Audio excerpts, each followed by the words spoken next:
Italy. The number one country on every traveler's dream list. But 95% of tourists make the same mistakes there. I was one of them. Today I'll tell you the whole truth, without embellishment. I started planning my trip to Italy 3 months in advance. I read forums, watched vlogs, and researched itineraries. I had a perfect picture in my head. Me, the Italian son, pizza, and culture. Why Italy?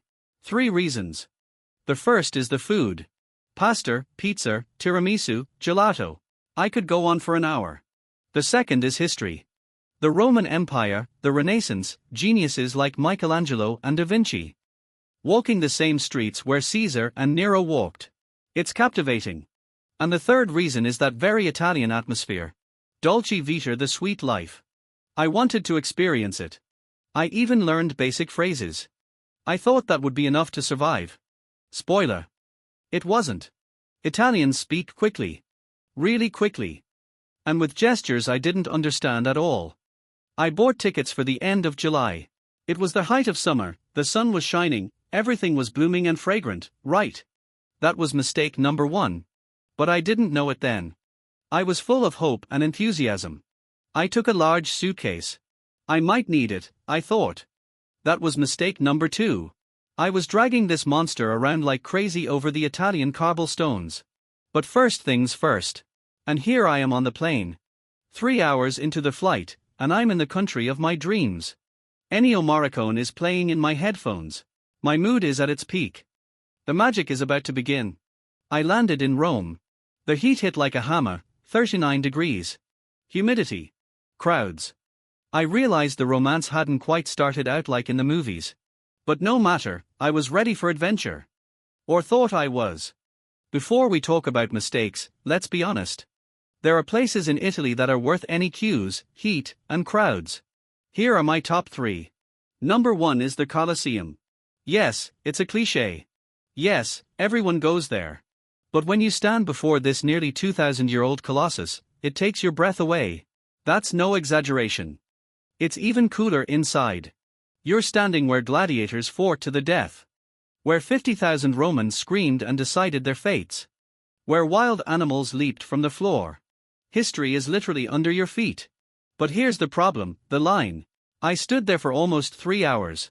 3. In the blazing heat. People were fainting. But I could have bought a ticket online in 2 clicks and gotten through in 20 minutes. Remember that. Seriously. Second place goes to Florence. If Rome is power and strength, then Florence is beauty and art.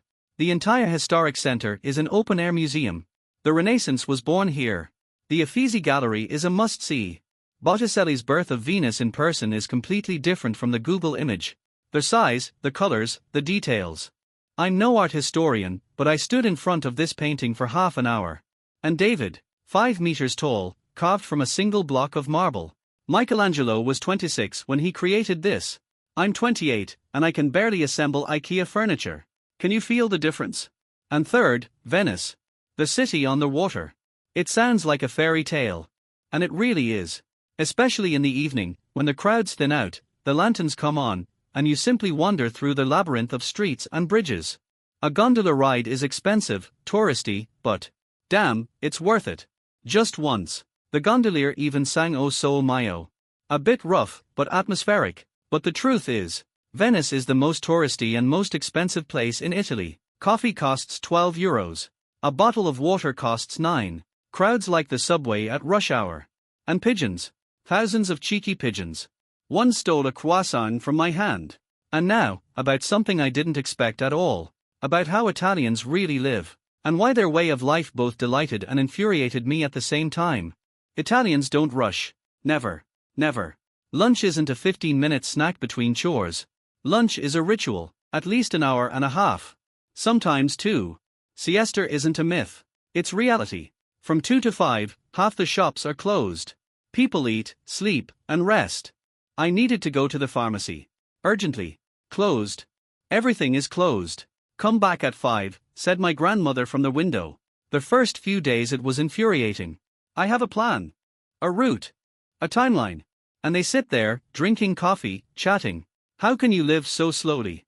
But by the end of the week I gave in. Slowed down. And I realized, they were right. Italians have unspoken rules, and breaking them is considered barbaric. Cappuccino after 11 in the morning is considered bad manners. Milk after a meal is considered hard on the stomach, they say. Asking for ketchup with your pasta is like spitting in the soul of an Italian chef. I witnessed it once. The waiter replied so coldly, "We don't have it. And we never will." The whole restaurant froze. Every evening after dinner, Italians go for a walk. Passeggiator, that's what it's called. Just a stroll. Not for any particular reason, not for fitness. Just to chat, see neighbors, get some fresh air. And yes, the stereotype about hands is true. Italians speak with their entire bodies. A normal conversation feels like a dramatic performance. I saw two men arguing so passionately I thought they were fighting. No, they were discussing which cheese was better. Okay, enough romanticism.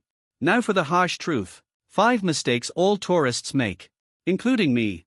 If you avoid them, you'll save a ton of money, time, and stress. Mistake number 1 is not booking tickets online in advance. The Colosseum, the Vatican, the galleries, there are monstrous lines everywhere. 2 to 3 hours of standing is the norm. But there is a separate entrance for those who bought tickets online. You get in 10 minutes. Mistake number 2. Eating near the tourist hotspots. A restaurant near the Colosseum.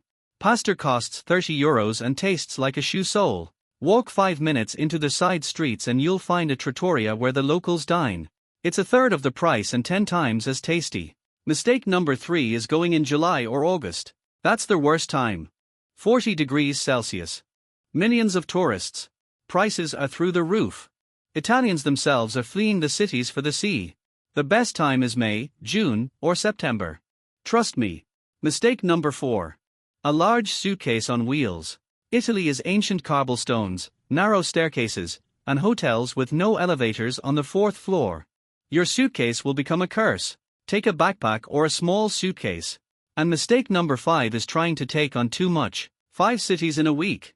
I tried it. Result: fatigue, stress, and blurred memories of where was that, Rome or Florence.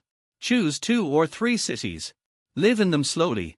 Italian style. So is it worth going to Italy, knowing all these downsides? After the lines, the heat, the overpayments, and the broken suitcase?